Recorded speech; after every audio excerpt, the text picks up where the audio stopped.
ഇതാണ് നമ്മുടെ അക്കോമഡേഷൻ. ഏതായാലും പക്ക സ്ഥലമായിരുന്നു കേട്ടോ. ഭയങ്കര അടിപൊളി വ്യൂ, നല്ല തണുപ്പ്. അതിൻ്റെ പുറകിൽ കണ്ടോ വലിയ മല.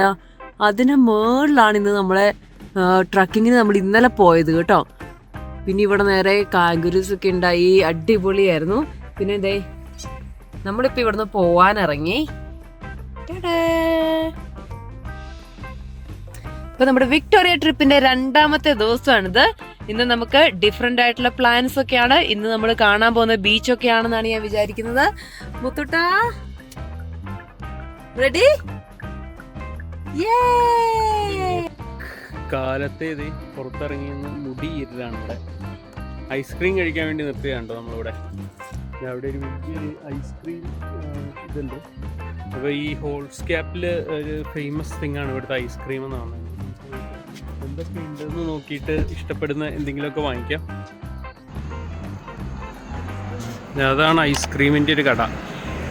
കുറേ ഐസ്ക്രീം ടൈപ്പൊക്കെ ഉണ്ടെന്ന് തോന്നുന്നു. പല പല ഐസ്ക്രീമുകളുള്ള സെറ്റപ്പാന്ന് തോന്നുന്നു. വലിയൊരു ഇതാണ്, ഷോപ്പാണ് ഐസ്ക്രീമിന് തന്നെ. ചെറിയൊരു തോടുണ്ട്. ഇനിയിപ്പെണ്ണ് ഇപ്പോഴേ പുറത്ത് നിൽക്കുന്ന ഐസ്ക്രീം കഴിച്ചു തുടങ്ങി. ഇവിടെ കുറേ കാര്യങ്ങളുണ്ട് കേട്ടോ. ഇവിടുത്തെ സ്പെഷ്യൽ എന്ന് വെച്ചിട്ടുണ്ടെങ്കിൽ ഹോം മെയ്ഡ് വൈഫിൽ എന്നാണ് അത്ര. ഹോം മെയ്ഡ് വൈഫിൽ ഇവിടെ എല്ലാ ദിവസവും ഉണ്ടാക്കുമെന്നാണ് പറഞ്ഞത്. അപ്പോൾ ഇത് ഇത് ഇവിടെ ക്യൂവിൽ നിൽക്കുകയാണ്. എനിക്ക് ഓൾറെഡി എൻ്റെ ഇത് കിട്ടി.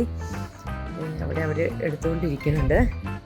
അത് ഇച്ചാണെങ്കിൽ മാംഗോ ഫ്ലേവർ, ഞാനാണെങ്കിൽ വാനില ഫ്ലേവറും ആട്ടോ പറഞ്ഞത്. അപ്പോൾ കൊച്ചിനാണെങ്കിൽ കൊച്ചിൻ്റെ സ്പെഷ്യൽ ഇതും പറഞ്ഞിട്ടുണ്ടേ. നമ്മൾ ഇത് ഹോം മെയ്ഡ് വോഫേഴ്സ് ആണ് കേട്ടോ. സ്പെഷ്യൽ ഒരു സാധനമാണ്. ഇങ്ങനെ ഓഫർ ഉണ്ടാക്കിയിട്ട് ചുമ്മാ ചുരുട്ടി വെച്ചിട്ടുള്ളൂ. അപ്പോൾ അതാണ് ഇവിടുത്തെ ഒരു സ്പെഷ്യല്. പിന്നെ എല്ലാ ടൈപ്പ് ഫ്ലേവേഴ്സും ഉണ്ട്. പല ടൈപ്പ് ഉണ്ട്, പല സാധനങ്ങളുണ്ട്. 2 വെച്ചിട്ടുള്ളത്, പിന്നെ സൺഡേ എന്ന് പറഞ്ഞാൽ അങ്ങനെ എല്ലാ സാധനങ്ങളും ഉണ്ട്. എല്ലാ അടിപൊളി ഐറ്റംസും ഉണ്ട് ഇവിടെ. അപ്പോൾ എന്തായാലും ടേസ്റ്റിയാണ്. നിൽക്ക്. അപ്പോൾ നമ്മൾ ഐസ്ക്രീമൊക്കെ വാങ്ങിച്ചു. മോർണിംഗിലെ ഐസ്ക്രീം ആണ്. അതെ അതെ.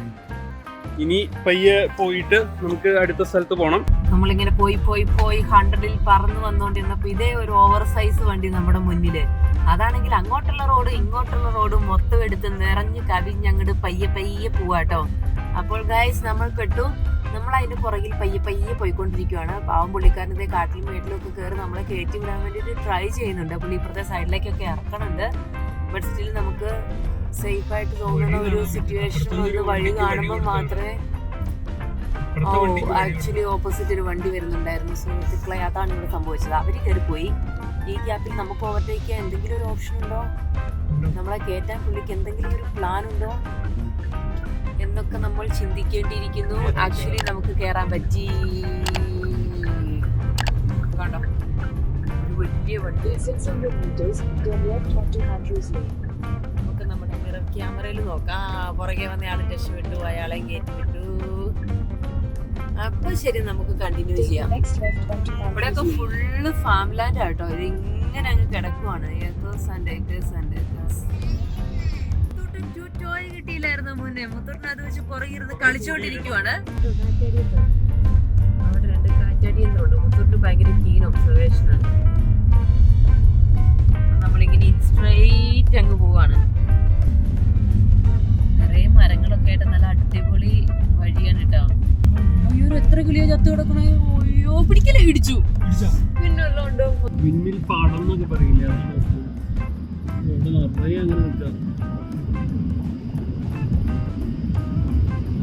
കറങ്ങുന്നുണ്ടോ? അനങ്ങുന്ന പോലെ തോന്നുന്നില്ല കേട്ടോ. ചെറിയ അനക്കൊക്കെ കിട്ടിയാൽ മതി എനിക്ക് അതിന് കറണ്ട് പ്രൊഡ്യൂസ് ചെയ്യാൻ. ഇപ്പൊ കാറ്റേ ഇല്ലാത്ത സമയമൊന്നും അനങ്ങുന്നേ ഇല്ല. നമ്മളാണെങ്കിൽ അങ്ങനെ ഒരു ലോങ് ഡ്രൈവ് ആയിരുന്നു. ഡ്രൈവിൻ്റെ ഇടയിലൊരു പാർക്ക് കണ്ടപ്പോൾ ജസ്റ്റ് നിർത്തിയിട്ടോ. അവിടെ ഒരു ചെറിയൊരു നല്ല രസമുള്ളൊരു സ്ഥലമാണ് കേട്ടോ. മരമൊക്കെ ഇവിടെ ബിയാക്ക് എന്ന ഈ സ്ഥലത്തിൻ്റെ പേര്. അപ്പോൾ അങ്ങോട്ട് ചെന്ന് അവിടെ ഒരു ബിയാക്ക് ലേക്ക് എന്ന് പറഞ്ഞൊരു ലേക്ക് ഉണ്ട്. അപ്പോൾ നമുക്ക് കുറച്ച് നേരം കഴിയുമ്പോൾ കുഞ്ഞിപ്പെണ്ണ് അവിടെ നിന്ന് കളി കഴിഞ്ഞ് കഴിയുമ്പോൾ, കുഞ്ഞിപ്പെണ്ണ് മാത്രമല്ല വേറൊരാൾ അവിടെ ഇരുന്ന് കളിക്കുന്നുണ്ട്. ആ 2 പേരുടെ കളി കഴിഞ്ഞാൽ ഇവിടുന്ന് പോകാൻ പറ്റുള്ളൂ എന്നാണ്. 2 പേരുടെയും കളി കഴിഞ്ഞ് കഴിയുമ്പോൾ നമുക്ക് പയ്യെ ബിയാക്ക് ലേക്കിലേക്കൊന്ന് നടന്നു പോയി നോക്കണം. ഇത് കണ്ടോ, ഇവിടുത്തെ സീനറി ഉണ്ടോ കേട്ടോ. നല്ല തണല് ഇവിടെ. വെയിലിന് നല്ല ചൂടാണെങ്കിൽ 20 ഡിഗ്രിയാണ്. അപ്പോൾ ഈ റോഡ് ഇങ്ങനെ ഫുൾ മരമായിട്ട് ഇങ്ങനെ നിന്ന് കഴിയുമ്പോൾ ഇവിടെ എത്തിക്കഴിയുമ്പോഴേക്കും തണുത്തിട്ട് പാടില്ല. ഞാൻ കോട്ട് എടുത്തിട്ട് ആ രീതിയിൽ തണുപ്പാണ്. ഇനിയിപ്പോൾ അങ്ങോട്ട് ചെന്ന് കഴിയുമ്പോൾ വെയിലായി കഴിയുമ്പോൾ നല്ല ചൂടാവും. ഇങ്ങനെ ഒരു സെറ്റപ്പാണ്. ഇവിടെ നല്ല രസം ഇങ്ങനെ കാണാൻ. എന്ത് മരമാണെന്നറിയില്ല, പക്ഷെ നല്ല വൈഡായിട്ട് ഞാൻ നിൽക്കുന്നു. മരം നല്ല പഴക്കമുണ്ട് ഇതിന്. ഇവിടുത്തെ വീടുകളൊക്കെ ഉണ്ടോ, നല്ല പഴയ വീടുകൾ. അങ്ങനെ ഒരു സെറ്റപ്പ് അടിപൊളിയാണ്. ഇത് ആൾതാമസം ഉണ്ടോയെന്ന് മനസ്സിലാവുന്നില്ല കേട്ടോ. ഇങ്ങനെ വളരെ ഓൾഡായിട്ട് ഇങ്ങനെ പൊളിഞ്ഞു കിടക്കുന്ന പോലത്തെ വീടുകളാണ്. ഇത് വീടിൻ്റെ ഷെഡാണ്. അപ്പുറത്തൊരു പഴയ വീട്, ഇവിടെ ഒരു പഴയ വീട്. ഇപ്പുറത്ത് നോക്കി കഴിഞ്ഞാൽ ഇവിടെ ഒരു പ്രൈവറ്റ് പ്രോപ്പർട്ടി എന്നൊക്കെ എഴുതി അവിടെ വെച്ചിട്ടുണ്ട്. റെഡ് കളറിൽ എഴുതി വെച്ചിട്ടുണ്ട്. ഒരു സ്കൂൾ ബസ്സൊക്കെ നിർത്തിയിട്ടുണ്ട് അവിടെ. പഴയതാണ് കേട്ടോ, പൊടി പിടിച്ചല്ല, തുരുമ്പ് പിടിച്ച് നശിച്ച് കിടക്കുന്ന പ്രൈവറ്റ് ബസ്സാണ്. ഇതെന്തോ ഗരാജ് എന്തോ ആയിരുന്നു, റിപ്പയർ ചെയ്യുന്ന സ്ഥലമൊക്കെ ആയിരുന്നു എന്ന് തോന്നുന്നു. എന്തായാലും നല്ല രസമുണ്ട് ഇവിടെ. അതുകൊണ്ടാണ് ഗൂഗിൾ ഹിസ്റ്റോറിക് പ്ലേസ് എന്ന് പറയുന്നതെന്ന് തോന്നുന്നു. ഹിസ്റ്ററി ആയ പ്ലേസാണ്. കാറുകളുടെയൊക്കെ കോലം കണ്ടോ, പഴയ കാറുകൾ. ഇവർ രണ്ടുപേരും എന്തായാലും അവിടെ ഭയങ്കര കളിയാണ്. അപ്പം ഞാൻ വിചാരിച്ചു ഇങ്ങ് നടന്നു നോക്കിയേക്കാന്ന്. ഇവിടെ അടുത്ത് തന്നെയാണ് കാണിക്കുന്നത് ലേക്ക്. ഇങ്ങനെ അടുത്ത് വെളുത്ത് കാണാം. നമുക്ക് പയ്യെ അങ്ങോട്ടൊന്ന് പോയി നോക്കാം എന്താണ് അതിൻ്റെ ഉള്ളിൽ എന്നുള്ളത് നോക്കിയിട്ട് വരാം.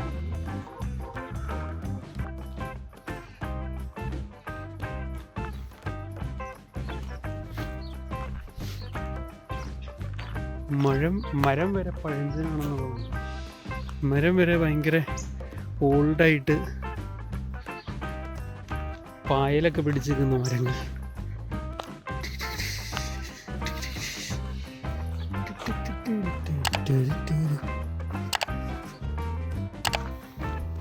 എനിക്ക് തോന്നുന്നു ആ ഒരു പഴമ നിലനിർത്താൻ വേണ്ടി വീടുകൾ പുതുക്കി പണിയാത്തതാന്ന് തോന്നുന്നു. പഴയ ടൈപ്പ് വീട് പണിയിലാണ് ഇവിടുത്തൊക്കെ. അവിടെ ഒരു ഇതൊക്കെ ഉണ്ടോ, ഒരു കാറ്റാടി കിടന്ന് കറങ്ങുന്നുണ്ട്. ചെറിയ കാറ്റാടി, വീടുകളുടെ മുന്നിൽ വെക്കുന്ന ടൈപ്പ് കാറ്റാടി ഉണ്ടല്ലോ, ആ കാറ്റാടി ഇങ്ങനെ നിൽക്കുന്നു. ഇവിടെ കാറ്റുണ്ട്, ചെറിയ കാറ്റുണ്ട്. അപ്പോൾ അതിനനുസരിച്ച് കറങ്ങുന്നുണ്ട്. അത് ചിലപ്പോൾ അതിപ്പോഴും കറണ്ട് പ്രൊഡ്യൂസ് ചെയ്യുന്ന ടൈപ്പാണെന്ന് തോന്നുന്നു. അപ്പുറത്ത് കുറച്ച് അപ്പുറത്തൊരിടത്ത് 2-3 നിൽക്കണ്ടായിരുന്നു. 4-5 ഉണ്ടായിരുന്നു. ഇവിടെയൊക്കെ കുറച്ച് റീസെൻ്റ്ലി പണിത വീടുകളുണ്ട് കേട്ടോ. റീസെൻ്റ്ലി എന്ന് പറഞ്ഞാൽ വളരെ റീസെൻ്റ്ലി അല്ല, മൊത്തം കൃഷി ചെയ്യുന്ന സ്ഥലങ്ങൾ പോലെയാണ് കിടക്കുന്നത്. ഇപ്പം കൃഷിയില്ലാത്ത എന്താണെന്ന് മനസ്സിലാവുന്നില്ല. അപ്പുറത്തോട്ട് കിടന്ന് നോക്കാം. വലിയൊരു ലീക്കാണ് കേട്ടോ. വെള്ളം ഉണ്ടെന്ന് തോന്നുന്നത്. വെള്ളം തന്നെ കൃഷി പിടിക്കുന്ന കാരണം മനസ്സിലാവാത്ത പറ്റിക്കിടക്കുക. ഒന്നും ഇവിടെ നിന്ന് പറയാൻ പറ്റുന്നില്ല. ആ ഒരു രീതിയിലാണ് അവിടെ കിടക്കുന്നത് കേട്ടോ. കഴിഞ്ഞ പ്രാവശ്യം നമ്മൾ പിങ്ക് ലേക്ക് ചെന്നപ്പോൾ കണ്ട പോലെ കിടക്കുവാന്ന് തോന്നുന്നു. ഉപ്പുറഞ്ഞു കിടക്കുന്നതായി കാണുന്നതെന്ന് തോന്നുന്നു. അതേട്ടോ, മൊത്തം അങ്ങനെ കിടക്കുന്നത്, വെള്ളമേ ഇല്ല.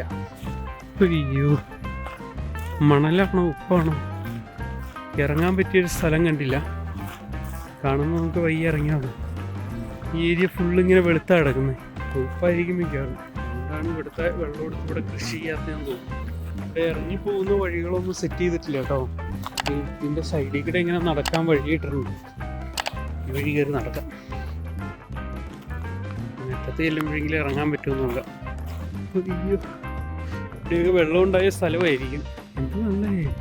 അപ്പോൾ എന്തോരം മീനുണ്ടായ സ്ഥലമായിരിക്കും. അയ്യോ, അപ്പോൾ വെള്ളം പോയി കഴിയുമ്പോൾ ഈ മീനൊക്കെ ചത്തുപോയി കാണും. ഇനി ഒരു മീൻ വരണമെങ്കിൽ ആൾക്കാർ ഇനി കൊണ്ടുവന്നിട്ടുണ്ടേ. എന്തായിരിക്കും ഇല്ലേ ഒരു ലേക്കിൻ്റെയൊക്കെ ഒരു അവസ്ഥ. ഇവിടുത്തെ റിവറുകളൊക്കെ എന്ന് വെച്ച് കഴിഞ്ഞാൽ മഴയുള്ള സമയത്ത് റിവറിൽ ശുദ്ധവെള്ളം ഉണ്ടാവും. അത് ചെന്ന് കടലിലേക്ക് ചേരുമല്ലോ. ഈ മഴ ഇല്ലാത്ത സമയത്ത് കടലിൽ വെള്ളം തിരിച്ച് റിവറിൽ കയറും. അപ്പോൾ അത് ഉപ്പുവെള്ളമുള്ള പുഴയാവും. ഇങ്ങനത്തെയൊക്കെ സെറ്റപ്പ് ഉണ്ട് കേട്ടോ അവിടെ. ഇവിടെ ഒരു ബീച്ച് പോലെ ഒരു സ്ഥലമുണ്ട്, നമ്മുടെ ലേക്കിനുള്ള ബീച്ച്, ലേക്ക് ബീച്ച്. ഇതൊരു പ്രത്യേക തരം മണലാണ് കേട്ടോ. മറ്റേ സിമെൻറ്റിൻ്റെ കളറുള്ള ഗ്രേ കളറിൽ കിടക്കുക. ഈ ചെറിയ തെന്നലുണ്ട്.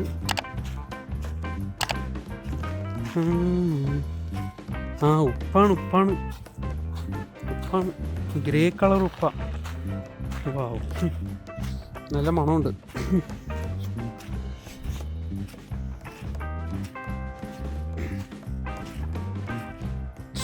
ചെറുതായിട്ട് നനവൊക്കെ ഉണ്ട്. ചെറിയ നനവ് ഇതിൻ്റെ അടിയിൽ, പിന്നെ അടിയിൽ ചവിട്ടിയെടുത്ത് വെള്ളം വന്നുണ്ടോ. ഇത്രയും വെള്ളമുള്ളൂ ഈ ലേക്കിൽ. അങ്ങറ്റം വരെ എങ്ങനെയാന്ന് തോന്നുന്നു, നടുക്ക് വരെ പോകാന്ന് തോന്നുന്നു ലേക്കിൻ്റെ. വെള്ളമായതുകൊണ്ട് ഇനി ചെളിയാവും കാലിൽ. കഴുകാനാണെങ്കിൽ ലേക്കിൽ വെള്ളമില്ല, അതുകൊണ്ട് നമുക്ക് പയ്യെ തിരിച്ചു പോവാം.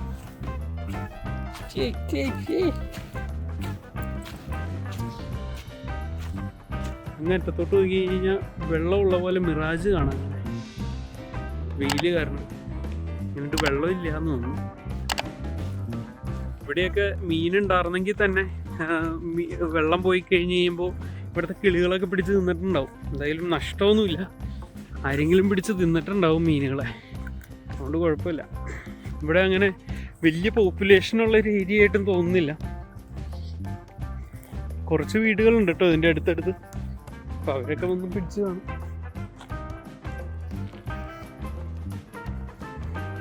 ഈച്ചയുണ്ട് രക്ഷയില്ല. നമ്മുടെ കയ്യിൽ മറ്റേ നെറ്റ് ഉണ്ടല്ലോ, നെറ്റ് എടുത്തിടാം. ഈച്ചയുടെ അടുത്തുനിന്ന് രക്ഷപ്പെട്ടു. കുറേ നേരം കേട്ടോ ഞാനിങ്ങ് നടന്ന് പോന്നിട്ട്. ഇതുവരെ അവരുടെ കളി കഴിഞ്ഞൊന്നും ഇല്ലെന്ന് തോന്നുന്നു. കളി കഴിഞ്ഞായിരുന്നു ഇപ്പോൾ കോള് വന്നേനെ. അവരവിടെ കളിച്ച് അടിച്ചു പൊളിച്ച് അവിടെ കളിച്ചുകൊണ്ടിരിക്കുക. ഇനിയും ഇവിടെ നിന്നൊരു 1.5 മണിക്കൂർ എന്തോ ഉണ്ട് നമ്മുടെ ഗ്രേറ്റ് ഓഷ്യൻ ഡ്രൈവിൻ്റെ ആ റൂട്ടിലോട്ട് എത്താൻ വേണ്ടി. അപ്പോൾ ആദ്യം തന്നെ അവിടെ ചെന്നിട്ട് ഫുഡ് കഴിക്കാനോ അല്ലെങ്കിൽ അവിടുത്തെ ബീച്ചിൽ എന്തെങ്കിലും ഇറങ്ങാനോ ഒക്കെ ഉള്ളൊരു പ്ലാൻ ഉണ്ട്. നമുക്ക് പയ്യെ നോക്കണം എന്താ ചെയ്യാൻ പറ്റുകയെന്ന്. അവിടെ എത്തുന്ന ടൈം അനുസരിച്ചിരിക്കും. 12:15 ഉള്ളേ. അതേ അവരും ഇങ്ങ് നടന്ന് വരുന്നുണ്ട്. അയ്യോ, എന്നാ ഒന്ന് വിളിച്ചായിരുന്നു ഈ കാർ എടുത്ത് വരാൻ പറയാറ്.